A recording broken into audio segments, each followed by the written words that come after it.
Columbia Choirs is very excited to welcome Katrina Turman as our next artistic director at the end of this season. So today, I've prepared some questions so that we can all get to know her a little bit better and to help her share her background and her passion for choir. Katrina, thanks for joining me today. It's nice to be here. Shall we dive right in? Yeah.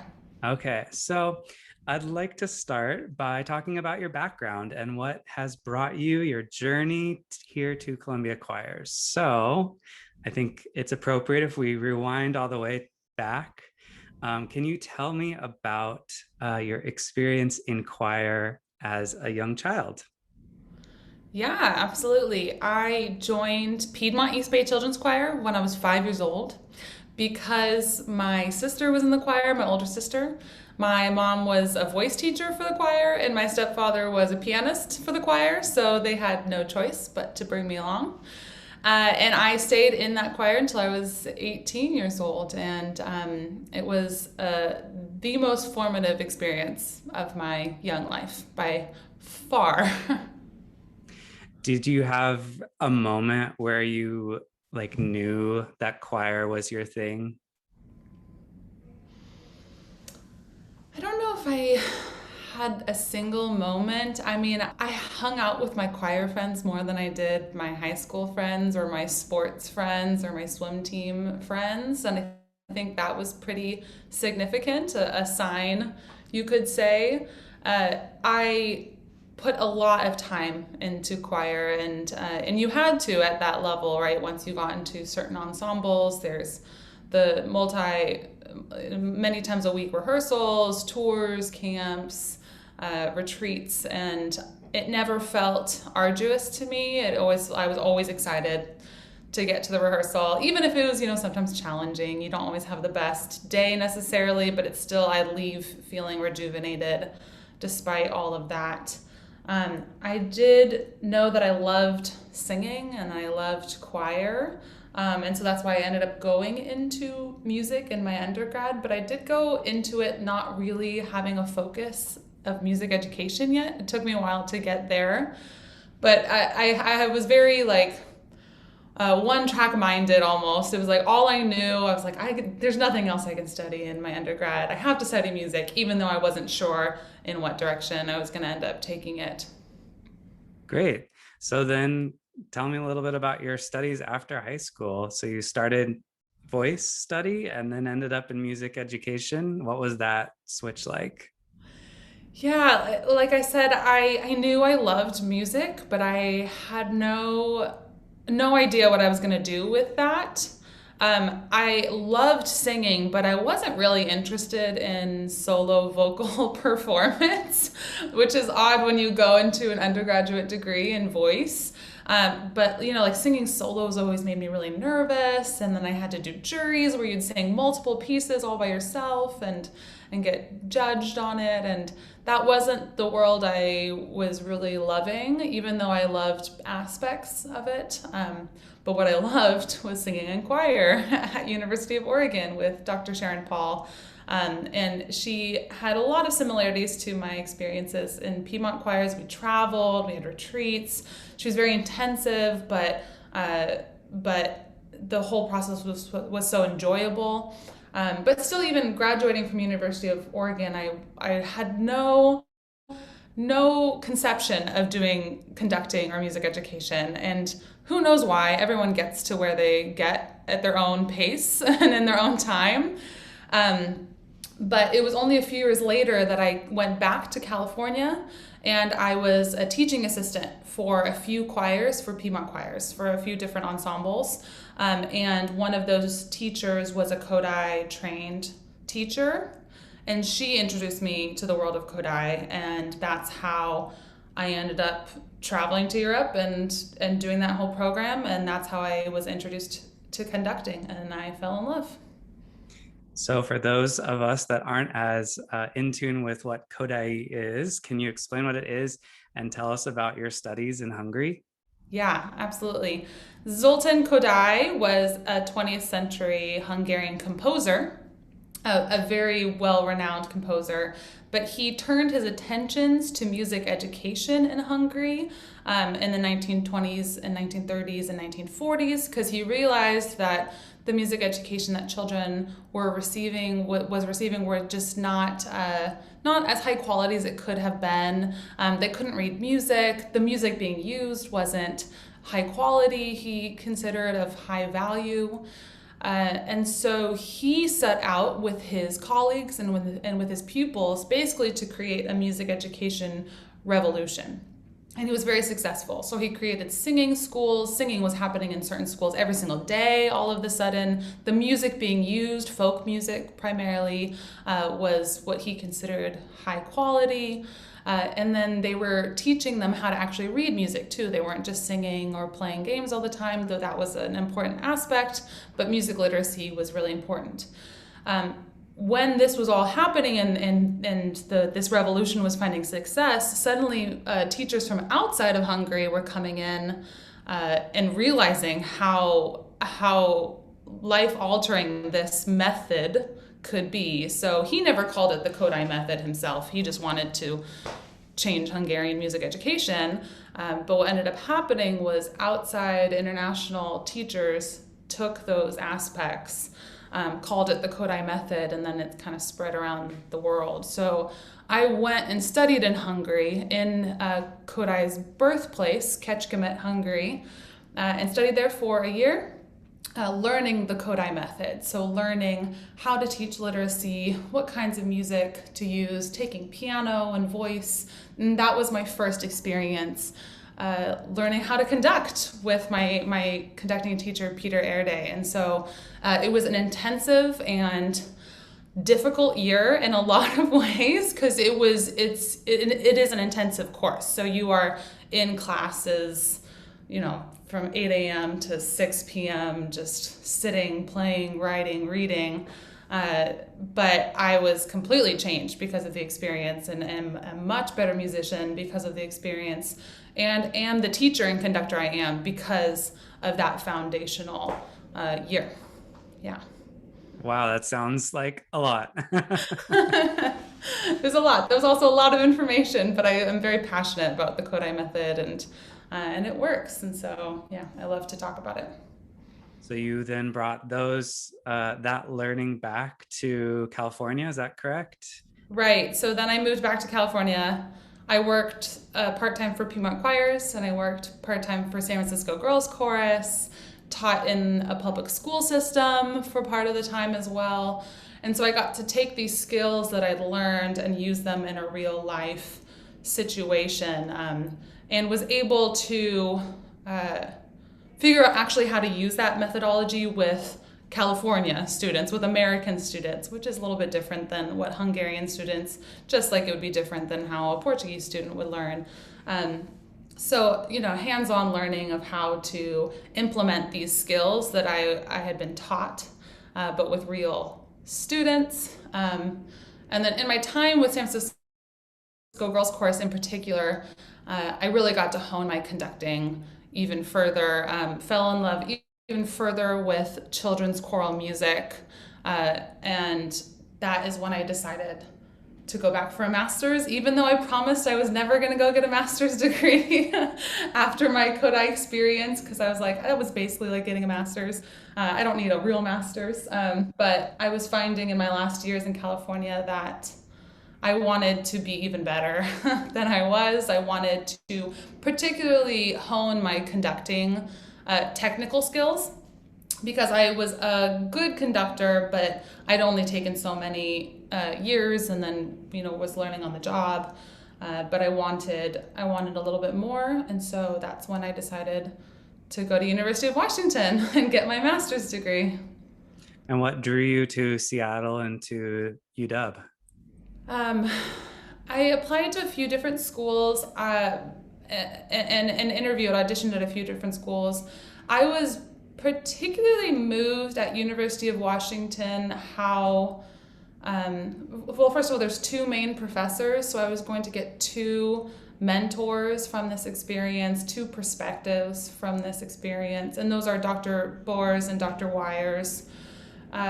And so that was really important for me. They also are very much on the cutting edge of both the conducting technical skills.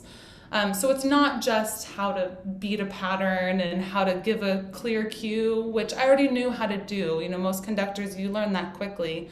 But how to emote the music, how your body shape can alter a sound in a choir, and if you're going to give a cue but your thumbs are up versus sideways, you know what that can change in the sound. And that's a side of conducting I'd never considered, and it has taught me to be a completely different conductor than I was 2 years ago.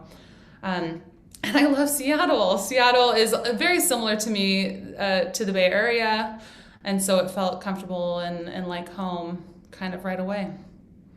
Nice. Have you gotten a chance to explore the mountains and the oceans and the or have you been too busy conducting and learning?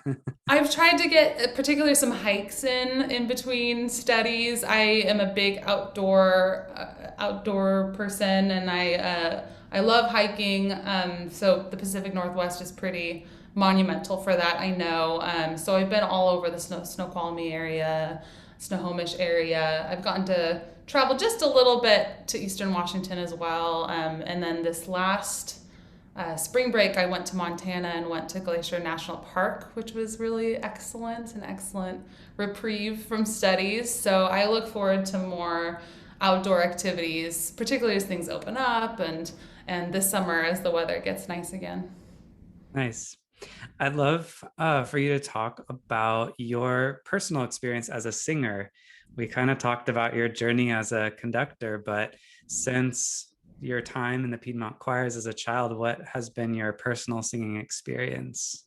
Well, singing has led all other experiences that I've had. Like, I followed the love of singing to every other path in my life. That was like the reason I went and studied music in my undergrad, and many of the connections and relationships I've developed is because I wanted to sing in an ensemble or a choir. So in every organization that I've worked for or studied at, so at the Kodai Institute, singing is a big pillar of the Kodai Method in general. So of course we each sang in 3 choirs and mini ensembles. Same thing at University of Oregon and at University of Washington. You're just singing all day, every day, and it is the most joyous study in the world. And then outside of that, I've sung in professional ensembles such as Volti. I sang in a sight reading ensemble, which is the nerdiest thing I've possibly ever done, where you just get together with friends and sight read through music for 2 hours. I really am looking forward to, alongside my work at Columbia, finding an ensemble to perform and sing with once choirs are really performing and singing together in person. Once again, I love being able to combine education, teaching, and doing something for myself, so performing and singing, and that balance has always really worked well for me, and so I look forward to finding something in the near future in the Seattle area. And you actually got to travel and live in Germany for a while singing? Oh, yes, that one too. Right. So after my undergraduate degree at University of Oregon, like I said, I didn't know I was going to go into music education. I was still floundering, for the lack of a better word, and this is pretty typical. I think, I hope this normalizes this for some people that may listen to this, that I was a focused student, but I was not sure what I was doing in my life. And so I took this opportunity, very last minute, a kind of a random opportunity to be an au pair in Germany for a year. I ended up absolutely loving the family I was an au pair for, and that's like a nanny for those that haven't heard that term before. So I still talk to this German family to this day, and we send photos back and forth. And then while I was there, my 2 other main focuses were to learn the language, which I did successfully, and then I sang in the Munich Bach choir, which is a very well-renowned choir in Munich. It was all in German, obviously, so that was a whole extra challenging experience. And I learned a lot, not just about language, but really about culture, like really being immersed in a new culture for that length of time. And that bled into the choral experience too, like how a German choir functions is quite different than how an American choir functions or how a Hungarian choir functions. So I've gotten to experience singing and the choral world in many different veins in my life so far. That's amazing. That's very fun. So all of that then leads you here to Columbia Choirs. Tell me about that like process as you're figuring out this concept of continuing to develop what you're doing in the world.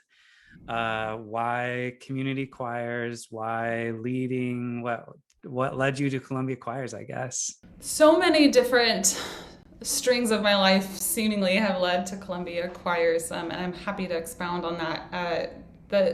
In 2018, I remember, and actually in previous years, Columbia choirs traveled to California for the Golden Gate Festival in San Francisco, the Bay Area, and I remember seeing Columbia choirs, particularly in 2018, and being very impressed by the quality of the choir, the choral sound in general. But so much more so than that, I was struck by the culture of the choir, of the warmth, of the joyfulness in the process. Like clearly, all of the students and singers were invested and cared for what they were doing. And then they did it very well at the same time, and that's not always the case from in either direction. And I was very struck by how similar it felt to me to Piedmont choirs, which is the choir I grew up singing in, and so the conversations I had with you and with Steve and with various members of the ensemble, it felt familiar to me right away. And so I remember that so distinctly, even back when I had no inkling that this connection was ever going to happen. And then I ended up coming to University of Washington, and Steve and I talked a little bit about possible employment while I was in school, and it didn't end up working out because of a very busy graduate schedule, but it was always kind of in the back of my mind of knowing that this organization was here and that being a possibility for the future. And I reached out to Steve a few months ago, or a number of months ago now, and said, I'm going to graduate. I'm looking for an organization really just like Columbia Choirs. Do you have any inklings? Have you heard anything? And it was kind of all perfect timing in some ways that Steve was planning on retiring, and that this dream position was opening up. And throughout the process of interviewing and talking with various members of the organization, it has made it even clearer that I was correct in 2018 when I felt that there was this familiarity and this level of just being automatically comfortable with each other. And I don't say that lightly, I really mean it, that it just felt right, kind of right off the bat. And then I'm very honored and lucky to now be in this position and get to work with Columbia Choirs coming up in this summer and next year. And I will add that I have always planned on working for organizations just like this. And I've worked with children's choirs and adult choirs, but I love organizations not necessarily tied to a religious organization or an education system for a number of reasons, but I feel that there is a level of artistic freedom. People are choosing to be here. The level of dedication is really high. And so this, quite honestly, is the absolute best job for me, best position for me, and I can't wait to get started. Well, we can't wait for you to get started as well. And then my final question in this segment, I think you've kind of hit it already, but like I love to call it the Columbia Choirs family. Not only our family because we have so many families of singers and we're just kind of a community family, but also family of choirs, right? Having singers starting at 4 years old all the way up through adult, singers who have been a part of the organization for 25 plus years at various levels. Can you just talk a little bit about why that speaks to you and how your experience kind of like sets you up to really be able to help kind of like move that family forward? Mm. Well, I love when there are varying ages within an organization because there's this level of mentorship that is going to automatically happen between older and younger and older, right? There's a lot that an older ensemble can witness in a younger group and learn from them. And so there's this level of connectivity between all the ensembles.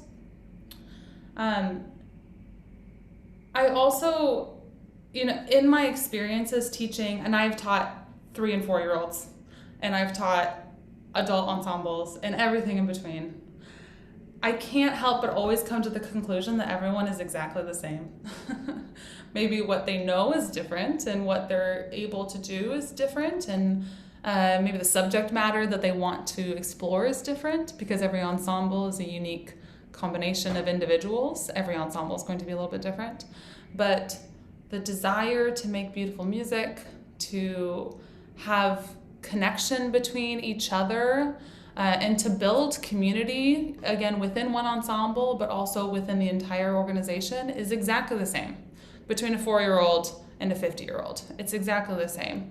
And everyone wants to tell stories and to express to express art to an audience or to each other. It doesn't even have to be in a performance setting. Music is about expressing yourself, self-expression, and expressing art in general. And so I think one thing I've learned and one thing I want to continue to build is this idea that we are all exactly the same.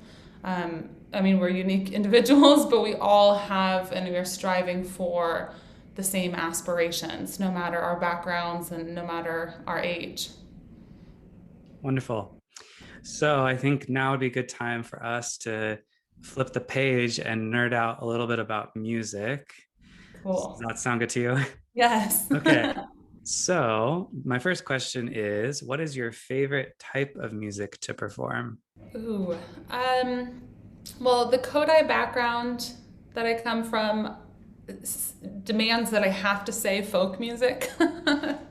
No, and I truly believe that as well. Folk music has the history, right? That piece of music, whether you're thinking of like Shenandoah or simple folks, simple lullabies, even children's songs, that piece of music has been deemed worthy, appropriate, and important for centuries, to the point where families and communities still pass it on over and over and over again. And that is hard to replicate with a composed work, right? Like, we know that those pieces have this history. They often tell very important stories, communicate really important moral lessons. So folk music for me is pretty vital in terms of music that I teach. It also gives singers a slice of a different part of the world in a really accessible, understandable way that they can then take with them as they continue on in their musical lives. So folk music is very important to me. But aside from that, I've more recently, in the past 2 years or so, been delving into social justice music, social justice repertoire. And this can take form, and this can take many different forms, but often it is telling stories that have not been told before. So the classical choral canon of music by Mozart and Beethoven, that's important, and there's a reason it is a classic, and it will always be a part of a choir's repertoire. But there's so much music out there that is not performed. There's so many artists, current composers, holding their music out, asking, waiting for someone to see them and then to tell their stories. And so I think it's really important for an organization that has the ability to find those people and to tell those stories. And that often means telling a difficult story or a story that maybe that choir has decided is important to tell. So, for example, climate change is a common topic for young ensembles to perform because they feel that it is such an important topic for their generation. And of course, there are many other subjects in between, but that's a new field that I feel very interested in and I want to explore.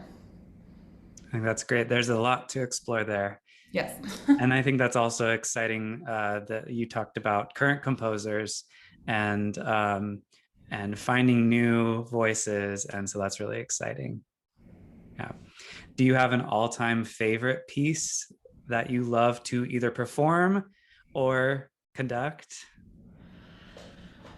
My absolute all-time favorite choral piece to listen to sing, to conduct is Giacomo Carissimi's Plorate Filii Israel.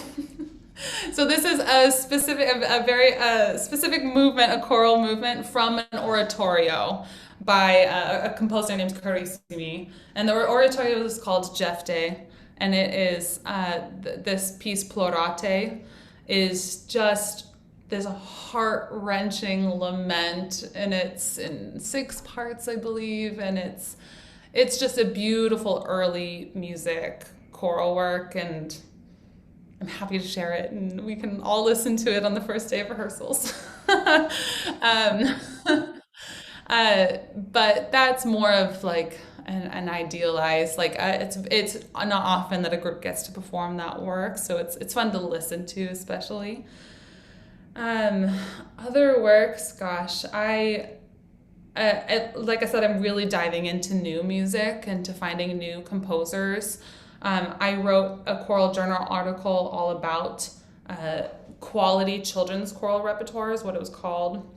But while finding those pieces of music, I was discovering all of these composers that I had never heard of. And shockingly, Australian composers are just doing it right. There's something in the water. Their education system, whatever it may be. There's a number of Australian composers that I'm really interested in right now. Annie Kwok, Glenn Lehman, um, and and many more. And so again, on that same vein, that same path of new music and telling stories that maybe haven't been told yet. I'm really interested in a lot of those composers that I've recently been discovering. Nice. We might have to travel down to Australia then when we can. Yeah, It's a long flight. absolutely. Yes. I'm wondering if you have, and there may be multiple, but a favorite performance memory from your entire career as a choral performer. Ooh, there are many. There's so many good ones. I mean, any tour performance is really powerful to me, particularly by the end of any tour that I've been on, because you've been together nonstop for at least a couple weeks, a week or two, and that level of connection between singers can only occur in that exact format, right? If you're that together that often. So those final performances, maybe the final tour performance is always pretty emotional, maybe the best you've sounded the entire year. So every one of those sticks with me. A funny one is on one Italian tour I went on when I was 11, or no, I was 12 at this point. So it's quite young.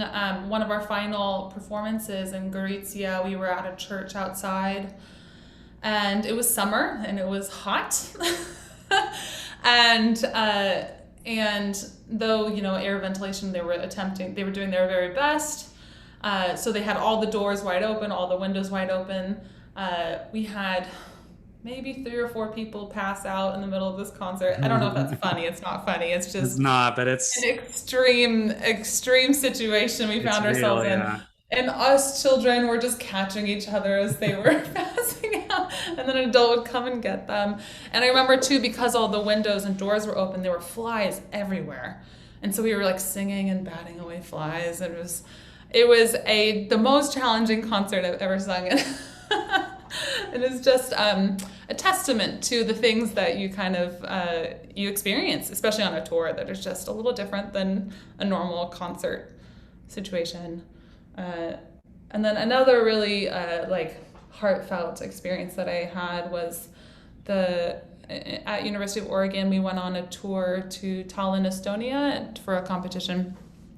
And this was the first tour that that choir, the chamber choir, had gone on in a number of years. It wasn't something that they were doing consistently, and uh, and so we prepared, of course, all year, and under the baton of Dr. Sharon Paul, and we had a pre-tour concert where we performed all of our tour repertoire before leaving the next day or the day after that, and uh, every staff member at University of Oregon, every music professor attended this concert. So all of the teachers we'd ever had came to this concert, and I knew that we were quite good. The choir was quite good. It was the top ensemble of University of Oregon, which is a great music school as well.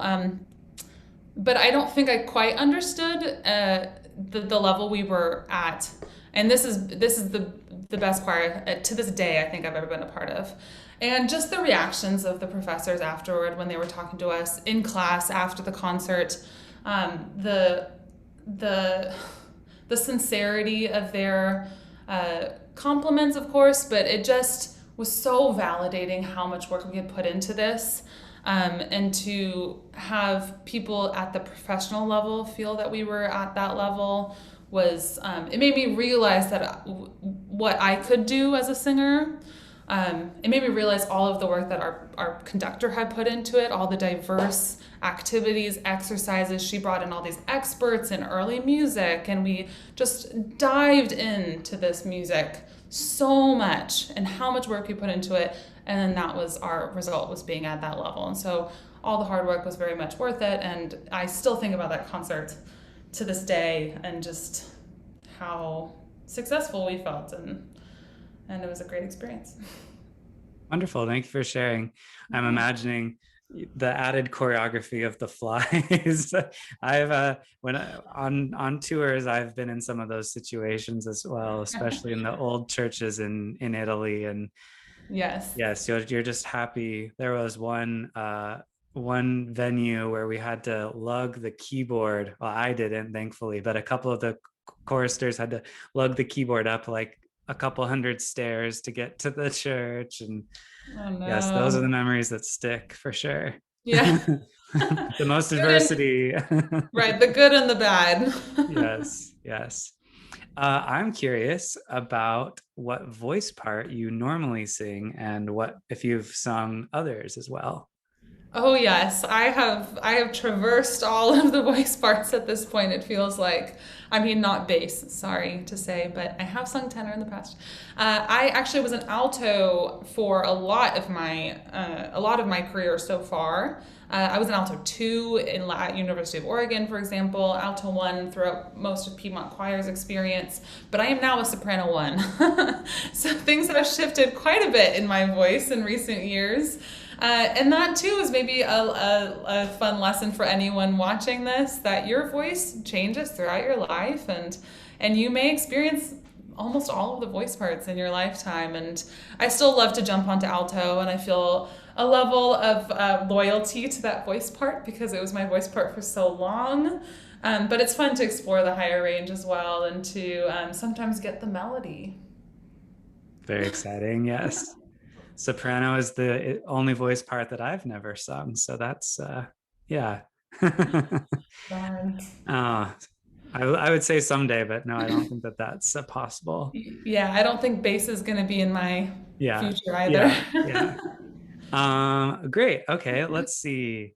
I wonder, let's talk about inspiration a little bit. So, do you have a person or a group of people that inspires you musically? Well, to it is hard to beat Robert Geary in my musical vision. Robert Geary being the founder and the previous artistic director of Piedmont East Bay Children's Choir. He just recently retired as well. And so he was my conductor and mentor from when I was 10 till now. He was my conductor until I was 18, and actually even longer because I've sung with Volti, his professional ensemble. So yeah, until now he's been my conductor and mentor. So just the longevity of that is hard to beat. He also got me at such an influential age. And so a lot of the style of his education, the music that he was interested in, inspires me now. So, for example, his interest in new music is, I'm sure, a lot of my interest stems from that.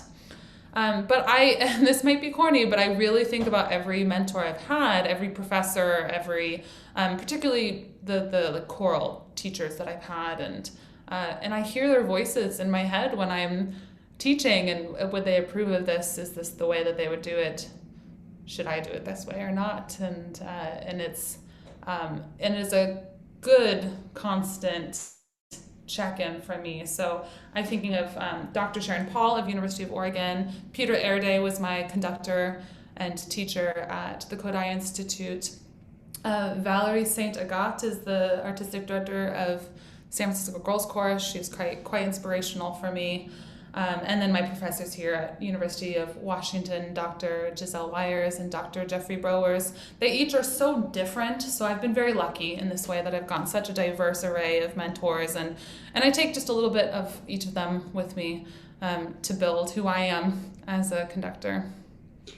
And because we have a similar, well, I don't have the musical training you do, but in terms of being a singer in a community chorus and singing for a conductor, Steve, myself, for so many years, I could only imagine that at this point, you're excited to get to be that person for the next generation of singers. And if you wanted to talk a little bit about that. Absolutely. I mean, it is a responsibility that I do not take lightly, and I am invigorated to get started on that process.